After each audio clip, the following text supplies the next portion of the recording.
John chapter 2. The next day there was a wedding celebration in the village of Cana in Galilee. Jesus' mother was there, and Jesus and his disciples were also invited to the celebration. The wine supply ran out during the festivities, so Jesus' mother told him, "They have no more wine." "Dear woman, that's not our problem," Jesus replied. "My time has not yet come." But his mother told the servants, "Do whatever he tells you." Standing nearby were 6 stone water jars used for Jewish ceremonial washing. Each could hold 20 to 30 gallons.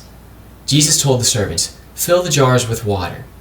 When the jars had been filled, he said, "Now dip some out and take it to the master of ceremonies."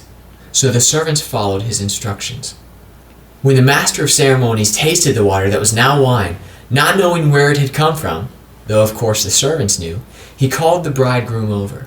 "A host always serves the best wine first," he said. "Then, when everyone has had a lot to drink, he brings out the less expensive wine. But you have kept the best until now." This miraculous sign at Cana in Galilee was the first time Jesus revealed his glory, and his disciples believed in him. After the wedding, he went to Capernaum for a few days with his mother, his brothers, and his disciples. It was nearly time for the Jewish Passover celebration, so Jesus went to Jerusalem. In the temple area, he saw merchants selling cattle, sheep, and doves for sacrifices. He also saw dealers at tables exchanging foreign money. Jesus made a whip from some ropes and chased them all out of the temple. He drove out the sheep and cattle, scattered the money changers' coins over the floor, and turned over their tables.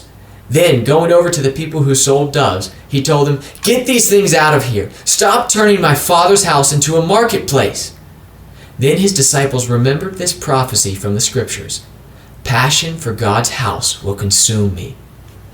But the Jewish leaders demanded, "What are you doing? If God gave you authority to do this, show us a miraculous sign to prove it." "All right," Jesus replied. "Destroy this temple, and in 3 days I will raise it up." "What?" they exclaimed. "It has taken 46 years to build this temple, and you can rebuild it in 3 days?" But when Jesus said this temple, he meant his own body. After he was raised from the dead, his disciples remembered he had said this, and they believed both the scriptures and what Jesus had said. Because of the miraculous signs Jesus did in Jerusalem at the Passover celebration, many began to trust in him. But Jesus didn't trust them because he knew all about people.